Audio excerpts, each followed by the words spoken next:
ایک دور کی بات ہے۔ ایک دور کی زمین میں نوح نامی ایک نیک بندہ رہتا تھا۔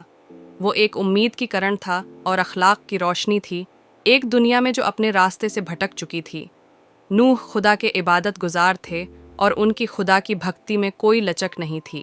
ایک دن خدا نے نوح سے بات کی۔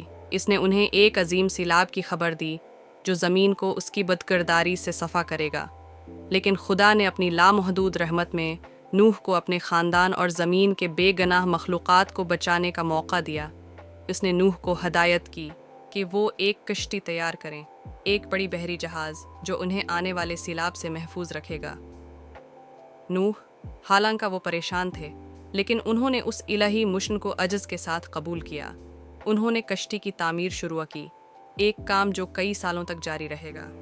انہوں نے اسے خدا کی ہدایت کے مطابق گوفر لکڑی سے بنایا اور اسے 3 منزلہ بنایا۔ یہ ایک بڑی ساخت تھی جیسے دنیا نے کبھی نہیں دیکھا تھا۔ جب کشتی مکمل ہونے لگی تو نوح نے جانوروں کو اکٹھا کرنا شروع کیا۔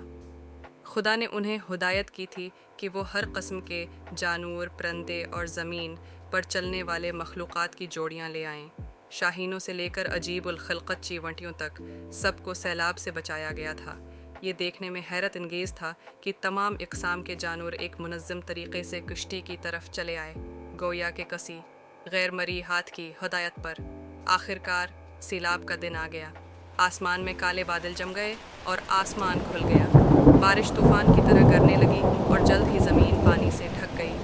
لیکن نوح، ان کا خاندان اور جانور کشتی کے اندر محفوظ تھے۔ 40 دن اور 40 راتوں تک بارش جاری رہی، لیکن کشتی نوح کے ایمان اور فرمان برداری کی یادگار طوفان کا مقابلہ کرتی رہی۔ جب بارش آخرکار رک گئی تو نوح نے ایک کبوتر کو بھیجا تاکہ دیکھا جا سکے کہ کیا پانی واپس ہو چکا ہے۔